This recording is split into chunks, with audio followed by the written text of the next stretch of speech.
Welcome to Total Retail Talks, your podcast channel for retail knowledge. Hi, I'm Joe Keenan of Total Retail, and welcome to this episode of Total Retail Talks. Today, I'm joined by Massimiliano Tirocchi, who is the Chief Marketing Officer and co-founder of Shapermint. We're going to talk today a little bit about Shapermint's marketing strategy during COVID-19. So thanks for joining me, Massimiliano. Thank you, Joe, for having me here today.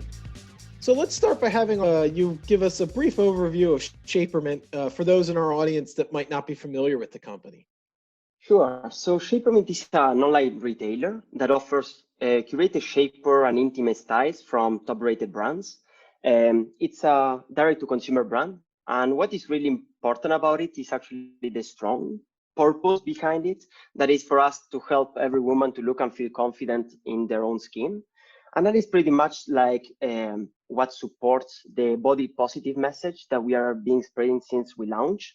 Actually, like part of the growth that we have like on Shapermint that now has more than 4 million customers since we launched this in June 2018, is that we actually wanted to change the conversation about shapewear and opening an online discussion like with the consumer about it.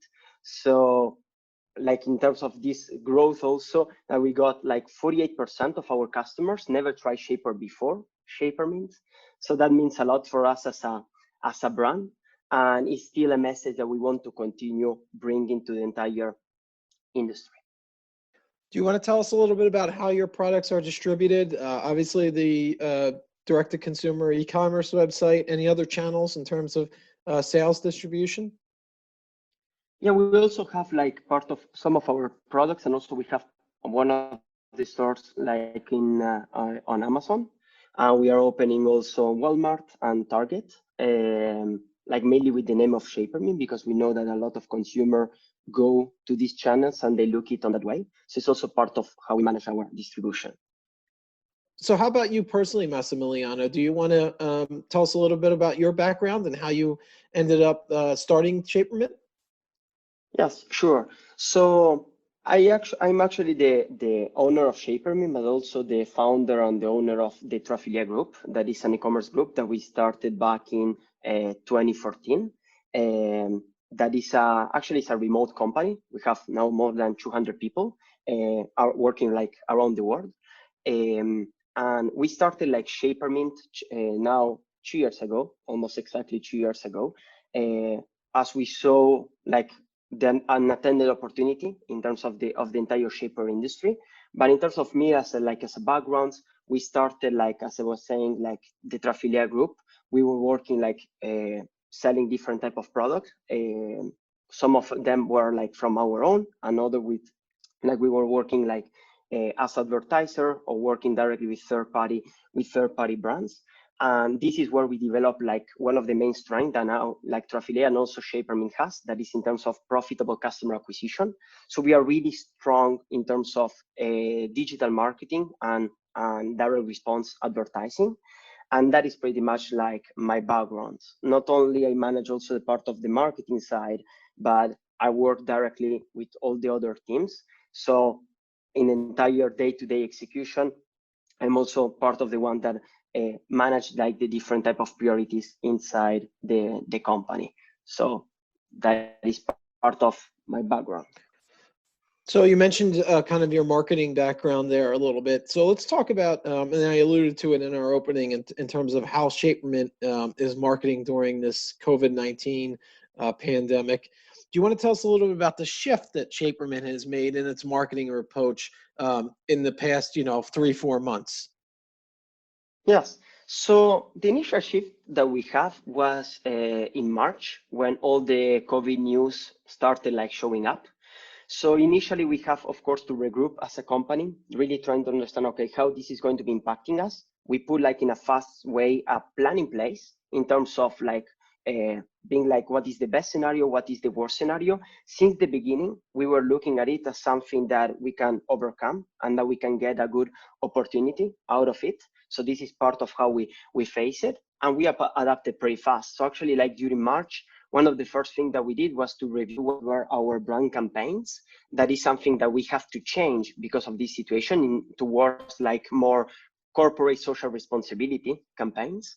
And another point is that during matches where also we were changing part of our communication for our direct response ads in terms of sales.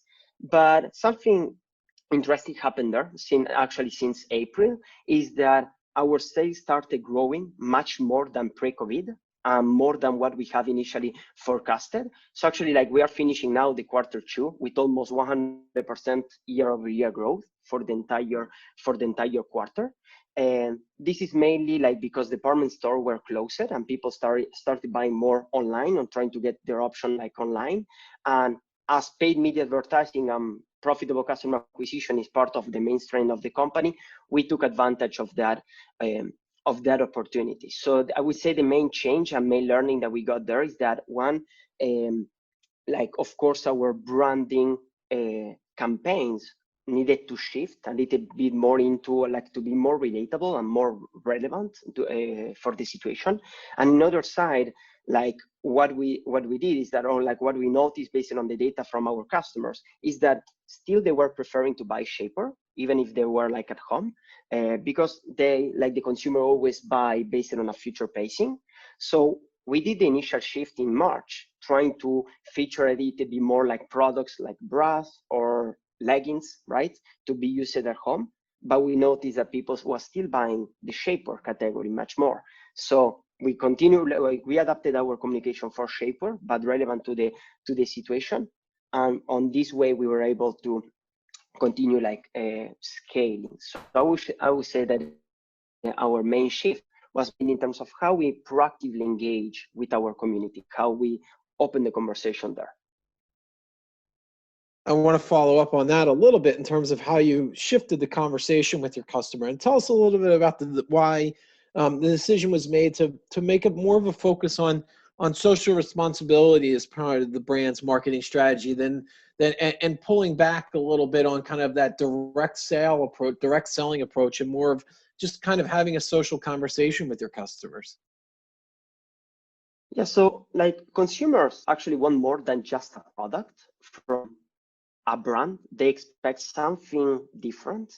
And I think that is something that really differentiate a little bit more what are like the direct to consumer brands, the ones that really want to keep that conversation, that really want to hear from the community, and they can give back into that. So on our side, how we see it is that we had a responsibility to use our knowledge about digital advertising to really bring a strong message that can have an impact in people's lives. That is part of, on one side, the purpose that we have on Shapermint, and the other side also in the purpose of the Traffilia group. But getting into like Shapermint for us, like getting into this type of campaigns, it's a way to connect. It's a way to support the community, to be there for them. And these are things that consumer is noticing more and more. And now it's getting like as a big part of their decision in the end of being loyal to a certain brand or not. When they're doing their own decision, they actually know or remember what are the brands that are being like real, that are being transparent during this type of situation, and that really wanted to support the community. So that is based on the data and the analysis that we did on our side. We knew that we have to do it because for us it's also being part of that community. So actually the main change and the first step for us was to change our Mother's Day campaign, like the 360 campaign that we have like in mind initially. We have to do an entire shift alongside it. Yeah, so that's a great segue into my next question, Massimiliano, is just the talk about some of the specific campaigns you've run around this point of creating conversation with your customers. And I want to ask you to kind of specifically tell us a little bit about the Here For You video series, the Make the Call campaign, as you just alluded to, that was for Mother's Day. And then you recently are launching a We Are In This Together campaign. Do you want to tell us a little bit about each of those marketing campaigns? Yes. So for the Here For You was an initiative that we launched in which we started like hiring a working woman that were like affected by the COVID situation. So for example, that they couldn't go to work. So now that they were like at home, we try to first, we engage with our community, and we ask like on social media to recommend people that they knew they were like affected. So they have some of them actually, they provided like some names. We contacted them, we hired them, and we created like a series of video that we gave to our like audience on different channels, such as like on Facebook, Instagram, and also on YouTube, about cooking, yoga, meditation. So that is one of the things that we did as soon as we noticed what was happening with the COVID. Then the other thing is about the Make the Call campaign. So we actually have entirely planned our Mother's Day campaign like in advance, and due to this we have to change it and to shift the communication. So one of the ideas came when we noticed that like in the UK they celebrate Mother's Day during March, and what we noticed is that during Mother's Day they did some type of like TV broadcasting about, hey, keep the distance during Mother's Day because you can harm like moms. And we noticed that the message, how it was spread and communicated was really ineffective. So we knew at the moment that we have to take, I would say, like the lead or the responsibility out of it and say, okay, how we can avoid this to happen in the US. So that's why we had the idea of creating a campaign that was called Make the Call, in which we were actually urging people to, during Mother's Day, try to stay away or to do the call if you can, maybe because it's like about being responsible, not only for like your family, but also with other families. So as part of the results of this, we have like pretty much most of it like organically 12 million impressions from people sharing the entire video. And part of our learnings also was mainly to work also with influencers and brand ambassadors sharing directly the video, and they generate more than 2 million impressions. So actually we now have also like another type of channel in which we can bring this message to our community. So this is how we did it for the Make the Call campaign. And then we just like launched the We Are in This Together campaign. That is another one. This has like now 10 days, in which it's a campaign to bring awareness to the fact that the COVID-19 is not over. Like there being like reopening and everything, but we still need to be socially responsible to avoid like future like issues. So we wanted to do that. We created a mint wristband that for us is like a symbol of this responsibility. But apart from that, people can buy it. And what we do on our site is that we donate 100% of the profit from these wristbands to the American Nurses Foundation. So like for us was really important to continue keeping that conversation, even if many brands shifted from talking about COVID. I still think, and as a company, we think that if there is like the other brands doesn't want, or like the other brand don't want to talk about it specifically, still we care about it, and we want to make sure that the conversation is there. Now we have what we put there in place is a goal of actually raising like 100,000 from the donation of people like buying these wristbands. We launched this 10 days ago, and we are probably going to be reaching by Wednesday 50% of it. So as for now, we are happy with the initial response for this specific campaign and the reach that we are getting at the moment. And for us, how we measure like the impact of this, apart from measuring on a monthly basis, what is the impact about the brand attributes or the aided brand awareness that we can generate, we also have specific leading indicators for each of the campaign to really measure and see while we are executing that, if that is being like, or it's achieving the targets or not. So these were mainly the campaign that we generated. We did 3 during the entire quarter. They were like pretty much complex, but we knew that we could make it happen if we were like fast enough changing that communications. Yeah, and first off, congratulations to you and your team for the efforts you've made and the money you've raised for these notable causes. So that's congratulations there. And then my question is, do you want to talk a little bit about some of the lessons you've learned from the shift that Shapermint has made in its marketing approach that you think might be important for other retailers and brands to know? Maybe they can follow your lead in a little bit?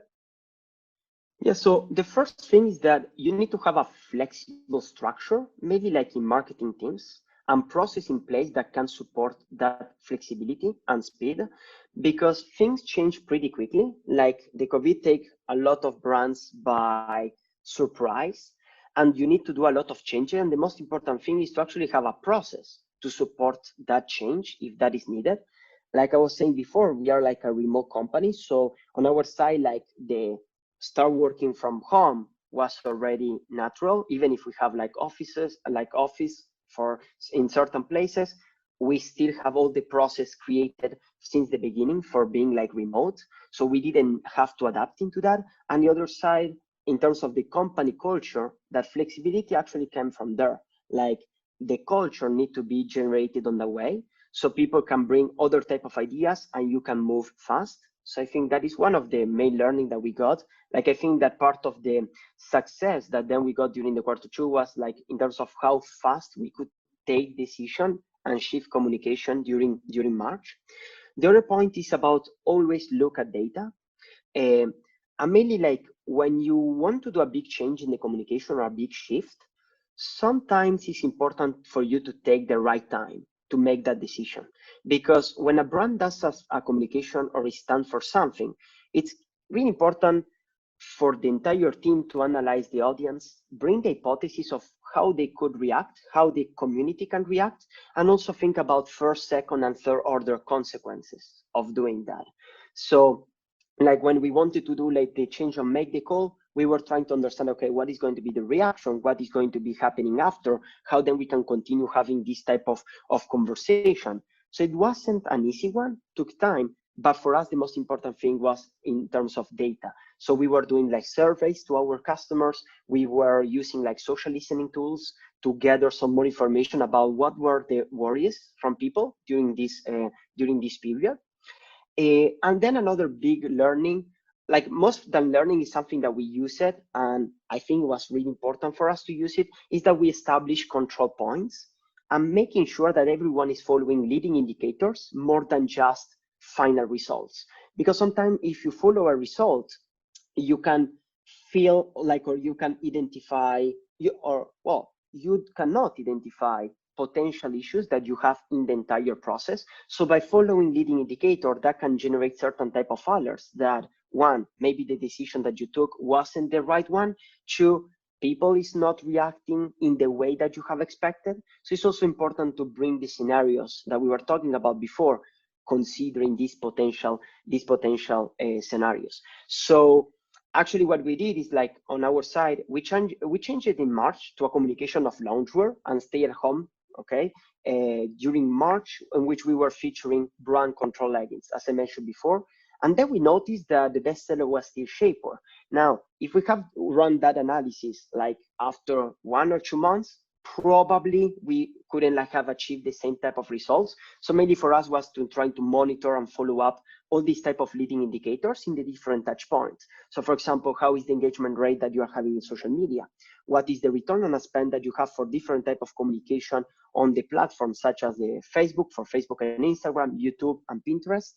And then what was the response that we were getting on email directly from our customer? They usually answer you back on like when there is something that they think that they need to speak up. So we get all this information and we establish like control points on a weekly basis for us to review, okay, what happened the last week? What is the actual situation? How we can improve the next one? And I think that what is been happening also during June, like in terms of the changes, the protests and everything, it's also like really important to take care of it and to make sure that you are like a process in place, not to react, but to listen, to understand, and take specific action based on that. Yeah. So you're frequently monitoring all these different data sources, and then you're taking action based upon it. And to your point, you have to be, always monitoring this and being agile so that you're able to take advantage of, trends you're seeing in the data. So some good insights there. And then my final question, Massimiliano, is kind of going forward. How is Shapermint planning to continue to evolve its marketing and strategy? What's the next thing where your attention is focused? So on our side, we are going to continue allocating part of our digital budget on the Facebook platform, YouTube. I think that it's getting more importance for us, like in terms of result, but also about how you use like the communication. People, they mostly watch YouTube videos with the audio. So for the ads, also that is really important. And Pinterest, I think that they are growing a lot as a media platform. And we are getting some good like return on the ad spend on this traffic source. So each of them are going to be key for the entire marketing mix that we have. On the other side, for our marketing strategy, we are going to continue like actually increasing our budget towards like brand campaigns. So not only related like or looking at direct response, but mainly to engage proactively with the community, as we saw with all these results during Q2, that is part of what the community is looking for. So we are going to be continue on that side. We are going to be like we restarted actually doing television during May and June, and we are going to be continue increasing our spend on TV. As for us, it's really important also to have other type of touch point that is not only like on the digital landscape. As part of what we're going to be center part of our attention also on radio and podcast. Actually, you're going to be starting our advertising there during July. So it's something that also it excites me. So this is how we want to continue evolving the marketing strategy and mainly looking at, okay, how we can really deliver a consistent message across the different touch points, even if they are like digital or not, such as TV or radio. So this is part of the plan that we're having for Shapermint. Great. Well, I want to take this opportunity to thank Massimiliano Tirocchi, the Chief Marketing Officer and co-founder of Shapermint, for telling us a little bit about the brand's recent shift in marketing strategy. Thanks for joining me, Massimiliano. Thank you, Joe. I really appreciate the fact that you have invited me here. Thanks for listening. For more information on this podcast, please check out our podcast channel page at mytotalretail.com/podcasts for show notes. Total Retail Talks is available on Apple Podcasts, Google Play, Spotify, and Stitcher. Make sure to subscribe on our podcast channel page as well. If you've enjoyed this episode, please take a few moments to rate and review this podcast. Thanks, and until next time, this has been Total Retail Talks.